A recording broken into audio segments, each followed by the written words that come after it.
तब भी जो है ये प्रपोजल आपका जो है लीगल माना जाएगा, ये कॉन्ट्रैक्ट बेस पे माना जाएगा। इसका सेम बाकी जो है आपको जो है सेमेस्टर एग्जाम में या जो है आप लोग जो है मेंस का क्वेश्चन लिखेंगे तो ये लिखने के लिए मैंने बता दिया। तो अगर ध्यान से सुने होंगे तो आपको समझ में आ गया होगा, नहीं तो नोट भी कर लिए होंगे। ठीक, अब देखिए जो आप लोग का जो है दूसरा डेफिनेशन क्या है। दूसरा डेफिनेशन ये है कि जो है जिसे हम लोग जो है एक्सेप्ट करते हैं, जिसे हम लोग कहते हैं एक्सेप्टेंस, मतलब प्रतिग्रहण जिसे हिंदी में कहते हैं। सेक्शन जो है धारा नंबर जो है 2 के क्लॉज बी में जो है इसका प्रावधान दिया गया है। अगर आपके पास बेयर एक्ट होगा तो वहां जाकर के पढ़ लेंगे, लेकिन बेयर एक्ट में आपको अच्छे तरीके से बढ़िया तरीके से क्लियर नहीं होगा क्योंकि ये शॉर्ट नोट होते हैं। और जो बेयर एक्ट का मतलब क्या होता है मैंने आपको समझा दिया है वीडियो के माध्यम से। अब इसे सुनिए, इसका मतलब क्या होता है। मतलब एक्सेप्टर मतलब ये कि एक्सेप्ट का मतलब आपको पता होगा कि जो है अगर कोई व्यक्ति जो है कोई चीज दे रहा है तो हम उसे स्वीकार कर ले, सीधा सा मतलब यही होता है। लेकिन अब जो है लीगल टर्म में इसे क्या कहते हैं देखिए जो है वह व्यक्ति, ध्यान से सुनिए और अच्छे से नोट्स बनाइए अगर नोट्स बना रहे तो। वह व्यक्ति जिसके सम्मुख जो है प्रस्तावना की जाती है उसके प्रति अपनी अनुमति दे देता है। मतलब जिसके जो है सामने जो प्रस्तावना की जाती है वो उसके सामने जो है वो अनुमति पूरी तरह से दे देता है, तब वह जो है प्रस्तावना प्रतिग्रहित हुई कही जाती है। एक प्रस्ताव जब स्वीकार जो है कर लिया जाता है तब वह वचन कहलाता है। मतलब जो है जब एक प्रस्ताव जो है स्वीकार कर लिया जाता है तब वो जो है क्या हो जाता है, एक वचन हो जाता है, एक वादा हो जाता है। ठीक, अब आगे देखिए जो है क्या कहा है। आगे जो है तीसरा पॉइंट क्या है, जिसे हम लोग कहते हैं प्रोमिसर एंड जो है प्रोमिस, जिसे हम लोग कहते हैं वचनदाता एवं जो है वचन ग्रहीता। सेक्शन नंबर धारा नंबर आपके 2 के क्लॉज नंबर जो है सी में दिया गया है इसका प्रावधान। अब इसका मतलब क्या होता है देखिए, इसका मतलब यह होता है, ध्यान से सुनिएगा। अब देखिए जो इसका मतलब क्या होता है कि प्रस्ताव करने वाले व्यक्ति जो है वचनदाता कहलाते हैं। जो प्रस्ताव करता है वही जो है वचनदाता कहलाता है। जो प्रस्ताव जो है रखता है किसी के सामने या देता है तो वही जो है वचनदाता कहलाता है, वही जो है वचन लेगा। जैसे मैं ये मेरा जो, जैसे कि एग्जांपल के तौर पे मेरे पास ये मार्कर है, ये मार्कर का एग्जांपल मैं हमेशा देता हूँ, आप लोग देखे होंगे। तो ये मार्कर ही मेरे पास प्रेजेंट टाइम में है। जैसे मार्कर है, अब मार्कर मैं जो है 20 रुपये में बेच रहा हूँ। आपके सामने जो है प्रपोजल रखा, प्रस्ताव रखा जो है, तो इसका मालिक कौन, इसका मालिक मैं ही हूँ। मैं ही वचन दे रहा हूँ कि ये 20 रुपये में ही बिकेगा और 20 रुपये में लीजिएगा। अगर कुछ खराब जाएगा, कुछ बेकार जाएगा, फिर बाद में हमें वापस करिएगा। तो ये मैं ही वचन आपसे कर रहा हूँ, मैं ही वादा कर रहा हूँ आपसे। ठीक, जैसे सब आप लोग जो है एक दूसरे से वादा करते हैं, अब समझ लीजिए। अब इसका तथा उस प्रस्ताव को जो है स्वीकार करने वाला व्यक्ति जो है वचन ग्रहीता कहलाता है। जो उस प्रस्ताव को जो है स्वीकार कर ले, जैसे आप लोग जो है इसे मेरे प्रस्ताव को जो है स्वीकार कर ले कि हाँ 20 रुपये में हम ले लेंगे सर, तो आप लोग क्या कहलाएंगे, आप लोग वचन ग्रहीता कहलाएंगे। सीधा सा मतलब एकदम इजी वे में। आप लोग नहीं समझ पाएंगे बेयर एक्ट से, एक बार पढ़ लीजिएगा फिर जो है मेरे वीडियो को देखिएगा, नहीं समझ पाएंगे बेयर एक्ट में। और मैंने जो है ये बहुत मेहनत करके, बहुत ज़्यादा मेहनत करके जो है मैंने रात जाग करके जो है आप लोगों के प्रति जो है ये नोट्स बनाया है। और पहले भी मैं इस समय जो है अगले सेमेस्टर में भी पढ़ा चुका हूँ बच्चों को, और सारे क्वेश्चन वहाँ से फंसते हैं। और ये क्वेश्चन आपके 200 नहीं 300% आएगा। अब देखिए जो है क्या है, जो चौथा नंबर क्या है, कंसिडरेशन, जिसे हम लोग कहते हैं प्रतिफल। बिना प्रतिफल का जो है कोई जो है कॉन्ट्रैक्ट होता ही नहीं। जिसे हम लोग जो है सेक्शन नंबर जो है धारा की नंबर जो है 2 के जो क्लॉज नंबर जो है डी में इसका जो है डिफाइन किया गया, इसके बारे में बताया गया है। अब देखिए इसका मतलब क्या होता है। प्रतिफल का मतलब जैसे आप समझ सकते हैं कि जो है एक लोकल जो है भाषा में एक लैंग्वेज जो है, लोकल लैंग्वेज जो आप लोग कहते हैं, जो कोई पैसा रुपया, ठीक, कोई देन। अब लेकिन जो है लीगल टर्म में जानिए, जबकि जो है इसमें जो है फर्स्ट नंबर आप लोग जो है नोट करिएगा, फर्स्ट पॉइंट नंबर बना लीजिएगा, वचनदाता की जो है इच्छा पर होना चाहिए। जो वचनदाता होगा, जो वचन देगा, अब हमारी इच्छा पे होना चाहिए ना कंसिडरेशन, कि मैं 20 रुपया लूंगा तो मेरी इच्छा है ना मैं 20 रुपया लूंगा क्योंकि ये मेरा सामान है।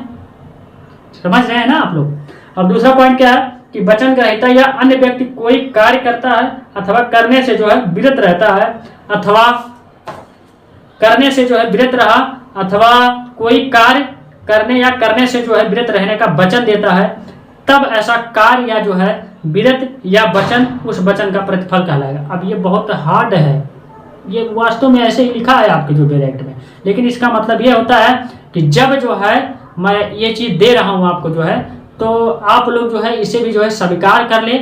और मैं ये 20 रुपया रख रहा हूँ इसका जो है इसका प्रपोजल कि मैं 20 रुपये का ये बेचूंगा, तो आप लोग इसे जो है एक्सेप्ट कर ले, मतलब जो है इसे जो है ग्रहण कर ले, जो है प्रतिग्रहण कर ले। फिर इसके बाद जो है आप लोग इसमें सहमत हो जाए, आपका रजामंदी हो जाए कि सर जो है मैं 20 रुपये लेने में जो है कि जो है सर जो है मैं 20 रुपये में आपका मार्कर ले लूँगा। आप पूरी तरह से जो है सेटिस्फाइड हो जाएगा। उसी का मतलब है यहाँ ये कहलाता है कि वो प्रतिफल कहलाता है। जो मैंने जो है रखा जो है प्रपोजल, ये 20 रुपये का बिकेगा और आपने जो है वो 20 रुपया दे करके जो है मुझसे ले लिया, तो यही एक प्रतिफल होता है। एक जो है रुपया, एक पैसा जो है रखा जाता है। कोई भी काम करने से पहले बिना प्रतिफल का जो है कोई चीज़ जो है पूरा नहीं होता है। ठीक, अब सिंपल सा मतलब आगे देखिए जो है सेक्शन नंबर 5 है। अब आगे देखिए जो है 5 नंबर क्या कह रहा है कि एग्रीमेंट। एग्रीमेंट का मतलब होता है करार। करार सेक्शन नंबर जो है धारा नंबर 2 के क्लॉज नंबर जो है ई में दिया गया, इसका प्रावधान इसके बारे में डिफाइन किया गया। अब करार का मतलब क्या होता है, एग्रीमेंट का मतलब क्या होता है, बहुत आप लोग जो है सुने होंगे एग्रीमेंट एग्रीमेंट एग्रीमेंट, कि एग्रीमेंट करा लिए तो क्या होता है, अब मेरा सब कुछ हो गया, अब आपका कुछ नहीं रहा। सीधा सा मतलब ये जो है लोकल लैंग्वेज में आप लोग जो है गाँव में सुने होंगे बहुत से, जब आप जमीन लिखवाते हैं या कुछ भी करवाते हैं तो कहते हैं एग्रीमेंट कर दीजिए, एग्रीमेंट कर दीजिए, साइन कर दीजिए, सिग्नेचर कर दीजिए, सब कुछ जो है मोहर लगा करके मुझे एग्रीमेंट कर दीजिए, मेरा हो जाएगा। ठीक, अब इसे लीगल लैंग्वेज में क्या कहते हैं जानिए आप लोग जो है, प्रत्येक वचन या वचनों का प्रत्येक समूह जो एक दूसरे का प्रतिफल हो करार कहलाता है। सिंपल सा मतलब है, एक लाइन में है लेकिन एक लाइन में आप समझ नहीं पाएंगे, एक बार फिर से सुनिए। प्रत्येक वचन या वचनों का प्रत्येक समूह, प्रत्येक जो वचन रहेगा या वचनों का जो है जो उसमें समूह रहेगा, जो लोग रहेंगे उनका पूरा समूह क्या होता है, जो एक दूसरे का प्रतिफल हो, जो एक दूसरे का प्रतिफल हो। जैसे क्या कि मैं ये पार कर दिया, मैं ये 20 रुपया रखा, आप मुझे दिए, ठीक, मैं आपको जो है सामान दिया, तो हम और आप जो है एक दूसरे में प्रतिफल हो गए, क्योंकि हम जो है इस एक सामान आपको जो है प्रोवाइड किए, ये मार्केट प्रोवाइड किया, अब इसके बदले में आपने हमें क्या दिया, पैसा दिया, तो ये प्रतिफल हो गया। उसी को हम लोग क्या कहते हैं, करार कहलाता है। करार कहते हैं, एग्रीमेंट हो गया ना। आप हम जो प्रपोजल रखे आपको दिए, आप जो है प्रतिग्रहण के लिए आप जो है एक्सेप्ट कर लिए और इसके बाद आप मुझे कंसिडरेशन दे दिए, जो तो आपका ये सामान हो गया और जो है मुझे जो है उसके बदले में क्या मिला, प्रतिफल मिल गया, पैसा मिल गया। तो यही जो है मिल करके क्या होता है, एक करार कहलाता है, एक एग्रीमेंट कहलाता है। ठीक, सिंपल सा मतलब आपको समझा दिया। ऐसे जो है आपको जो है आपके यूनिवर्सिटी या जो है आप कॉलेज में जो है आप लोग को नहीं समझाया जाएगा, ये जान लीजिए। देखिए जो है 6 नंबर क्या दिया गया है, रिक जो है प्रोकॉल दिया गया है, प्रोमिसेस करके दिया गया है, जिसे हम लोग जो है पारस्परिक करार कहते हैं। धारा नंबर आप लोग का जो है सेक्शन नंबर जो है 2 के क्लॉज नंबर जो है F में इसे जो है डिफाइन किया गया। इसका मतलब क्या होता है, ये ध्यान से आप लोग सुनिएगा, थोड़ा जो है हार्ड है। इसका मतलब होता है, आप लोग नोट डाउन करिएगा या जो है आप लोग ध्यान से सुनिएगा, एक वचन जो एक दूसरे के लिए प्रतिफल अथवा जो है आंशिक प्रतिफल जो है होते हैं पारस्परिक वचन कहलाते हैं। मतलब ये सिंपल सा मतलब एक बार फिर से सुनिए, तब आपको समझ में आ जाएगा, क्लियर हो जाएगा। एक वचन जो एक दूसरे के प्रतिफल हो, मतलब एक वचन हो जो एक दूसरे के प्रतिफल, मतलब आप जो है ये मैं आपको सामान दूं, आप मुझे दीजिए, मतलब सारी चीजें जो है एक चीज से कनेक्ट है। ये एक ही एग्जाम्पल में सारे जो है आपको जो है सारे डिफिनेशन एकदम अच्छे तरीके से बढ़िया तरीके से क्लियर हो जाएंगे। प्रतिफल अथवा जो आंशिक प्रतिफल होते हैं, कुछ और जैसे एक्स्ट्रा लगाया जाता है, जैसे टैक्स लगाया जाता है, जीएसटी लगाया जाता है, ये सब जो आंशिक जो एक्स्ट्रा जोड़ दिया जाए, ठीक, तो उसे जो हम लोग क्या कहते हैं, पारस्परिक वचन कहलाते हैं। यही जो है इसका मतलब होता है। अब आगे देखिए जो है क्या है, 7 नंबर क्या है, वाइड कॉन्ट्रैक्ट। वाइड कॉन्ट्रैक्ट का मतलब जो है शून्य संविदा। शून्य संविदा जो है आप लोग के सेक्शन नंबर धारा नंबर जो 2 के क्लॉज नंबर G में जो है इसका प्रावधान दिया गया, इसके बारे में बताया गया, इसे डिफाइन किया गया। अब इसका मतलब क्या होता है, शून्य संविदा का मतलब जानिए, वह करार जो विधित परिवर्तनीय ना हो उसे शून्य संविदा कहता है। सिंपल सा मतलब जो विधि के अकॉर्डिंग ना हो, कानून के अकॉर्डिंग ना हो, लॉ के अकॉर्डिंग ना हो, उन्हें जो है शून्य संविदा कहते हैं। मान लीजिए वो खराब संविदा है, वो संविदा है ही नहीं, इसका मतलब यही है। इसीलिए कानून बनाया गया है, कानून के अकॉर्डिंग होना चाहिए। आप लोग गांव में रहे होंगे या जो है आप लोग कोई भी कभी भी जो है जमीन जायदाद खरीदे होंगे या जो है देखे होंगे, आपने जो है आप सामने या आपके घर से बिका होगा या आप लिए होंगे, परचेज किए होंगे, तो ये सब सारे जो है कानून के अकॉर्डिंग होते हैं। विदाउट कानून जो है, विदाउट लॉ जो है कुछ नहीं होता है। ये आप जानिए, अब लॉ के क्षेत्र में आ रहे हैं। अब अगला देखिए 8 नंबर क्या है, कॉन्ट्रैक्ट। कॉन्ट्रैक्ट का मतलब जो है संविदा जिसे हम लोग कहते हैं। सेक्शन नंबर जो है धारा नंबर आपके 2 के क्लॉज जो है H में दिया गया। अब ये कॉन्ट्रैक्ट के लिए ही हम लोग लड़ रहे हैं। ये कॉन्ट्रैक्ट होता क्या है ये जानिए आप लोग जो है। देखिए इसका मतलब सीधा सा मतलब एक ऐसा करार जो बिल द्वारा जो है परिवर्तनीय हो, संविदा कहलाता है। सिंपल सा मतलब ऐसा करार, ऐसा एग्रीमेंट जो बिल के अकॉर्डिंग जो है परिवर्तनीय हो, बिल के अकॉर्डिंग मतलब लॉ के अकॉर्डिंग हो, वही जो है संविदा कहलाता है। सिंपल सा मतलब समझ गए। अब वैसे आप लोग जो बेरैक में पढ़ेंगे नहीं समझ पाएंगे, तो मैंने एक अच्छे तरीके से बढ़िया तरीके से आपको जो है समझाने की कोशिश की और समझ में आ रहा होगा। एक बार वीडियो देखेंगे और ऐसे ही मेरे साथ बने रहेगा। सारे लेक्चर्स को जो है प्रोवाइड करूंगा जो है सारे सब्जेक्ट के, जरूरी नहीं है कि कॉन्ट्रैक्ट ही, IPC CRPC और सब सारे जितने भी होंगे बाकी जो है आपके जो है कॉन्स्टिट्यूशन हुए, फिर इंटरनेशनल लॉ भी आपके जो है फर्स्ट सेमेस्टर में भी है, और भी जो है आपके जो है फैमिली लॉ है, वो भी जो है 3 सब्जेक्ट जो है चालू कर लिया हूँ, बस 3 और बाकी है, तो वो भी जो है अब एक टॉपिक जो एक्स्ट्रा पढ़ाना अभी जो अब वो भी जो है अब एक टॉपिक जो है पढ़ाना स्टार्ट कर दूंगा। ठीक, 9 नंबर देखिए जो है वाइडेबल कॉन्ट्रैक्ट क्या होता है, सुन कर लीजिए संविदा सेक्शन नंबर जो है आपके जो है धारा नंबर जो है 2 के जो है आई में दिया गया है, ये आपका जो है सुन करणीय संविदा क्या होता है, इसका मतलब क्या। अब देखिए जो है इसका मतलब क्या होता है, वह करार जो उसके पक्षकारों में, मतलब जो कोई करार हो उसके पक्षकारों में से एक या एक अधिक विकल्प पर, मतलब जो एक जो है, जैसे कि मैं यहाँ मार्कर रखा हूँ, ये मार्कर आप नहीं लेंगे तो ये रख लीजिएगा। ठीक, दोनों मैं बेच रहा हूँ। अभी इसके जो है तत्व जो है, जैसे ये अगर खराब हो गया बाय द वे तो इसलिए मैं 2 लिया हूँ, अगर बाय द वे इसका जो है इंक जो है खत्म हो गया तो आपको कैसे समझाऊंगा, तो इसलिए मैं ऑप्शन लिया हूँ। यही आप लोगों को जो है यहाँ कह रहा है। ठीक, तो विधि द्वारा जो है परिवर्तनीय हो। इसके बाद आगे कह रहा है तो अन्य पक्षकार या पक्षकारों के विकल्प पर नहीं सुन कर लीजिए संविदा कहलाती है।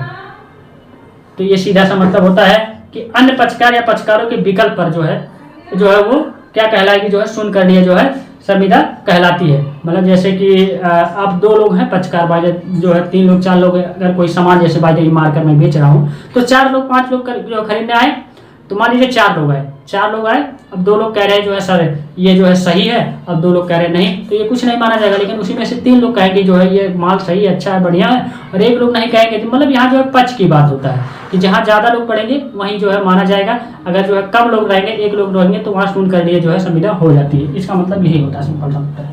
अब देखिए 10 नंबर क्या दिया गया है, इलीगल कॉन्ट्रैक्ट। इलीगल कॉन्ट्रैक्ट का मतलब जैसे जो है हम लोग कहते हैं अवैध संविदा, ये सेक्शन नंबर धारा नंबर 2 के जो है जे में दिया गया है, इसका प्रावधान इसे जो है डिफाइन किया गया है।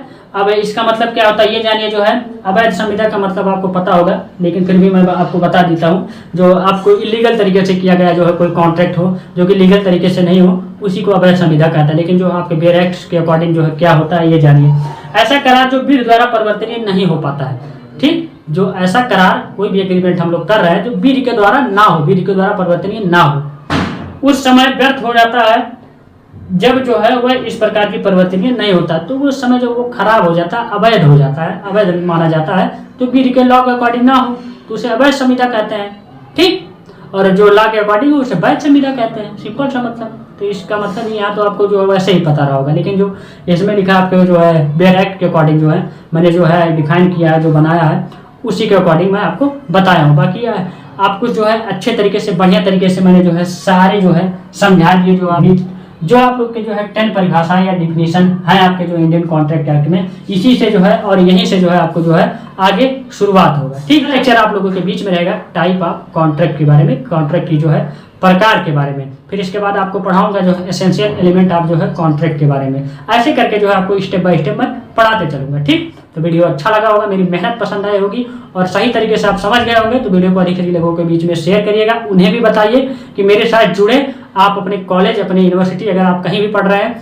तो अपने हित दोस्त जो है, अपने जो है रिलेशनशिप या किसी को जो भी आप लोगों के साथ पढ़ रहे हैं, तो उन्हें भी बताइए कि यहाँ जो है अब क्लासेस स्टार्ट हो चुकी है, इसे ज्वाइन करें। बाकी नोट्स की बात तो जल्द से जल्द मेरा जो है ऐप आ रहा है, वहाँ आपको जो है बहुत कम पैसे में मिलेगा, जो कि सबके अकॉर्डिंग जो है बहुत कम चार्जेस रहेंगे। कुछ चार्जेस लगेंगे, मैंने आपको जो है बता भी दिया है कि ऐप में क्या क्या जो है सुविधाएं मिलेगी।